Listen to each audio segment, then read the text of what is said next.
Dear audience, welcome back. Today we are going to learn sum and product of rational and irrational numbers.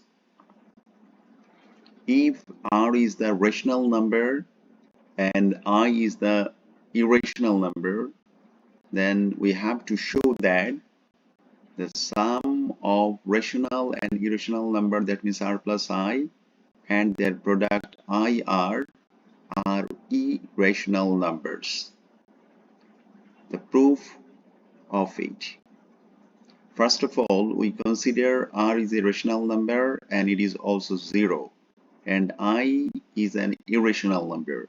Then their sum R plus I becomes 0 plus I, that means I, which is an irrational number. That is, R plus I is an irrational number.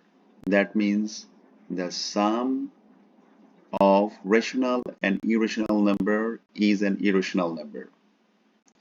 Again, we consider R is a rational number and it is not equals 0, and I is an irrational number.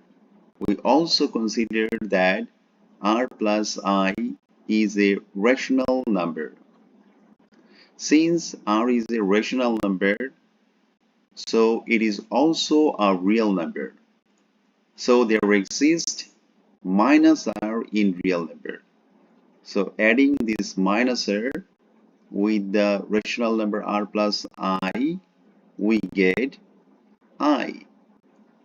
And since R plus I is a rational number and minus R is also a rational number, so their sum will be a rational number. That means I is a rational number, which is a complete contradiction to our assumption that I is an irrational number.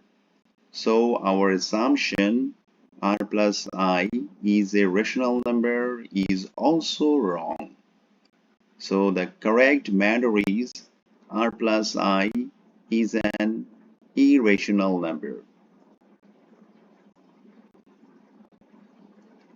If R is a rational and R is not equal to 0 and I is an irrational number, we also consider their product IR is a rational. Since R is a rational number, so it is also a real number, and obviously there exists R inverse 1 in real number. So multiplying the rational number IR by the another rational number R to the power minus 1, we get I. Since I is the product of the two rational numbers, so it is a rational number. But it is a complete contradiction to our assumptions that I is an irrational number. So our assumption IR is a rational number is also wrong. So correct matter is IR is an irrational number. Dear audience, I hope that you could understand the today's lesson. Again, I will come along with a new video tutorial. Till then, goodbye.